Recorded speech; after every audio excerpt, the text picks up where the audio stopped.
Welcome student. Online class में आप सभी का स्वागत है। हम पढ़ रहे हैं जीव विज्ञान के सबसे महत्वपूर्ण अध्याय है ना, जिसका नाम है जीव जनन कैसे करते हैं और जनन क्या है। इन सब बातों के बारे में हम जानकारी प्राप्त करेंगे।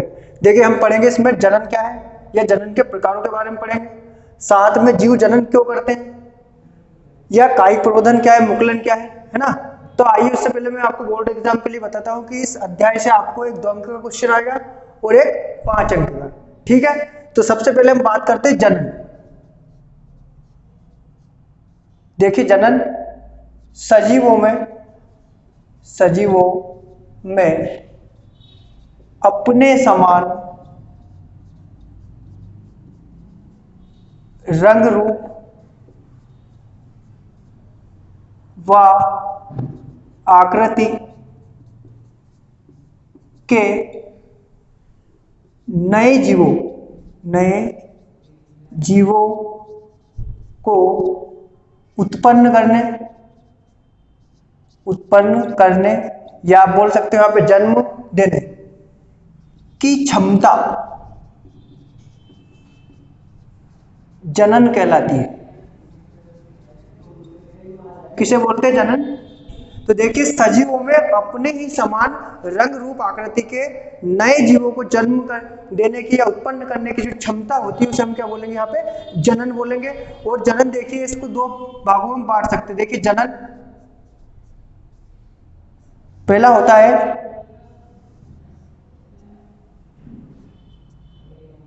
लैंगिक जनन, दूसरा आ जाएगा हमारा यहाँ पे अलैंगिक जनन। अब देखिए, लैंगिक जनन और अलैंगिक जनन क्या होता है। तो लैंगिक जनन में देखिए यहाँ पे नर और मादा दोनों के निषेचन से जो संतति उत्पन्न होती है, जो जनन की जो क्रिया होती है, हम उसे क्या बोलेंगे? यहाँ पे लैंगिक जनन बोलेंगे। मतलब इसमें 2 जनक का होना आवश्यक है, या नर या मादा का। ठीक है। अलैंगिक जनन में केवल एक ही जनक होता है। इसमें क्या होता है? केवल एक ही जनक होता है। ठीक है। फिर उसके बाद हम बात करते हैं यहाँ पे कायिक प्रवर्धन की। तो देखिए, कायिक प्रवर्धन क्या होता है? कायिक प्रवर्धन, तो आपने देखा होगा कुछ पौधे ऐसे रहते हैं जिनके हम टहनी वगैरह काट कर लगा देते हैं और उससे एक नया पौधा जन्म लेता है। तो जो वो घटना होती है, जो प्रक्रिया होती है, उसे क्या बोलेंगे? हम यहाँ पे कायिक प्रवर्धन बोलेंगे। देखिए, मान लीजिए यहाँ पे एक ये पौधा है ना।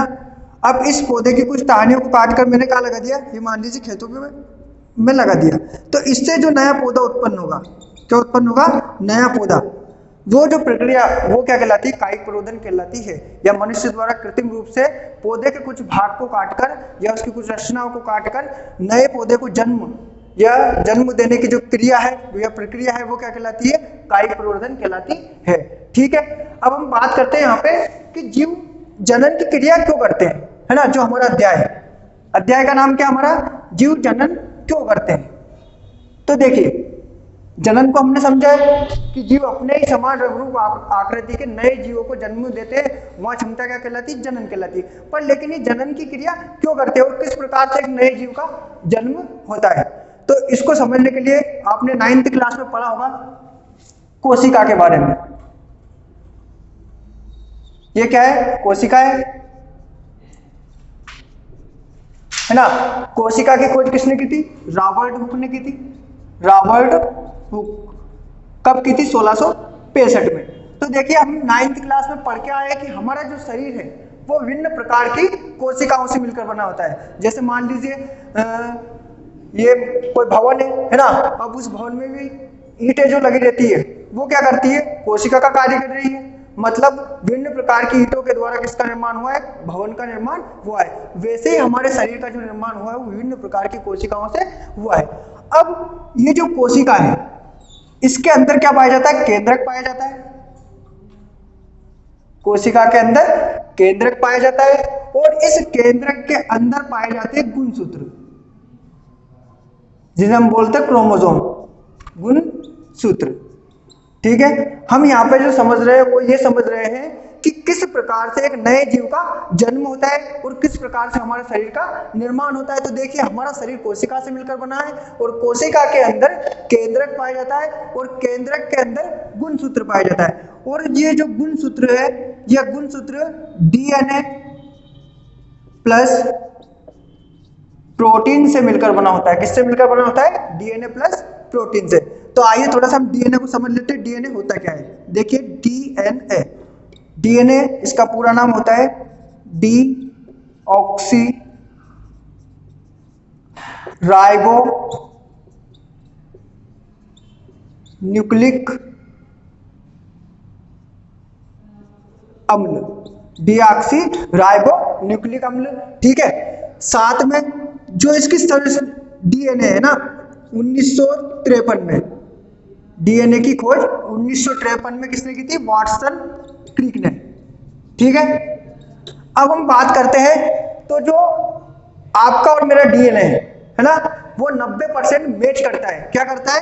90% मैच करता है। हम ये समझना चाह रहे हैं इस वीडियो के माध्यम से या इस डीएनए के माध्यम से कि किस प्रकार एक संतति में मतलब उसके पिता के गुण जाते हैं, है ना, तो वो कैसे जाते हैं। तो देखिए मैं यहाँ पे बोल रहा हूँ कि हमारा और आपका डीएनए 90% मैच करता है ना।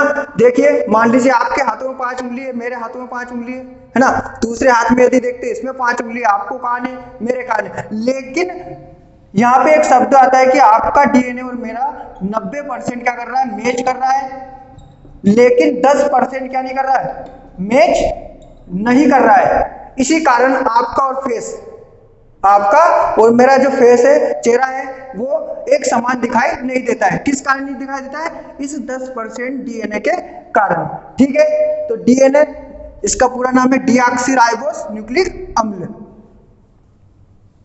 अब देखिए तो गुणसूत्र में क्या बन रहा है? हमारा डीएनए, और डीएनए में क्या पाया जाता है? प्रोटीन पाया जाता है। इतना समझ में आया आप सभी को? अब इसके बाद हम देखते हैं कि कैसे एक नए जीव का जन्म होता है। तो देखिए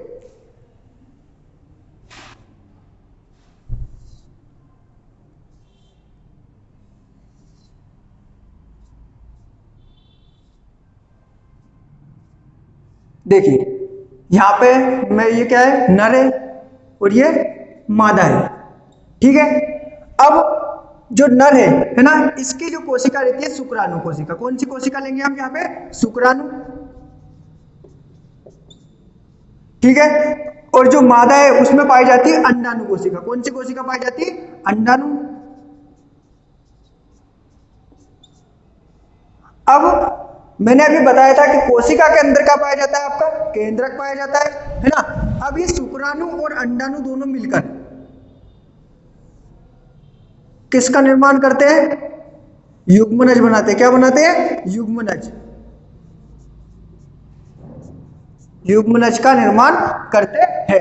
तो देखिए सबसे पहले हमें ये समझना है, शुक्राणु क्या है? कोशिका। अंडाणु क्या है? कोशिका है। ये नर के अंदर पाई जाती है, ये मादा के अंदर पाई जाती है। और इस शुक्राणु कोशिका के अंदर क्या पाया जाता है? केंद्रक। और केंद्रक के अंदर क्या पाया जाता है? गुणसूत्र। क्या पाया जाता है? गुणसूत्र।